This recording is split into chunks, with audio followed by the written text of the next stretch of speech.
प्रिय मित्रों, आप सभी को राम राम। आज हम बताएंगे आपको कि व्यक्ति के पाचन संबंधित समस्याएं अधिक क्यों होती हैं। 60 से 70% लोगों को गैस, कब्ज जैसी समस्याएं परेशान करती रहती हैं। कभी व्यक्ति का भोजन पचता है, कभी नहीं पाचन होता है। उसका प्रमुख कारण है लीवर। लीवर हमारे पाचन संबंधित समस्याओं का प्रमुख अंग है।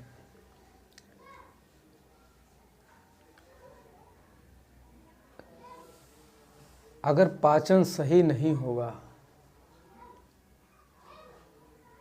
तो अनेक रोग हो जाएंगे। बड़े बड़े विद्वानों और डॉक्टरों का मानना यही है कि हमारे पेट से ही रोग का जन्म होता है और हम अपने रोग को पेट से ही ठीक करते हैं। इसलिए पेट को ठीक करना और रहना बहुत ज़रूरी है।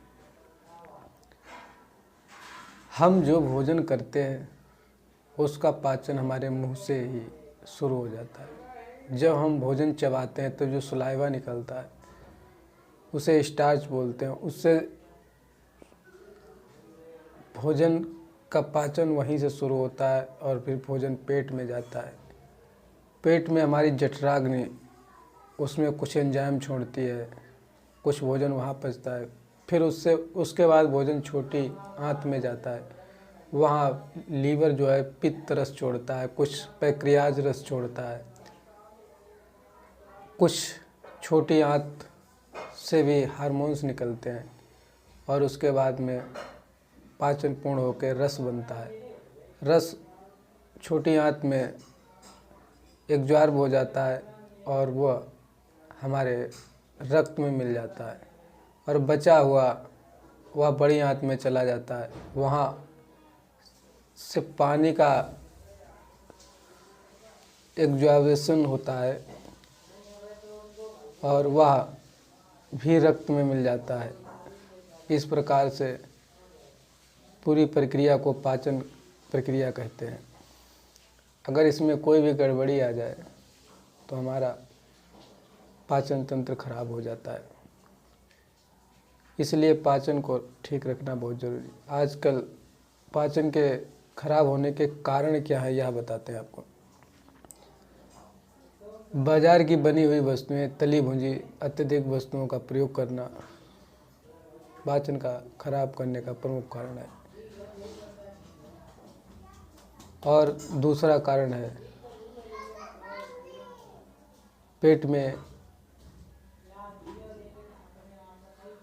जठराग्नि अधिक हो जाना या कम हो जाना, मंद हो जाना या तीव्र हो जाना।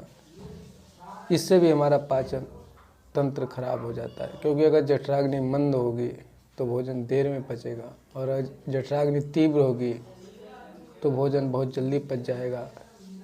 जो जल जाएगा वो भी काम में नहीं आएगा। इसलिए जठराग्नि का सम होना बहुत आवश्यक है। और जठराग्नि हमारी जो है संबंध रखती है लीवर से।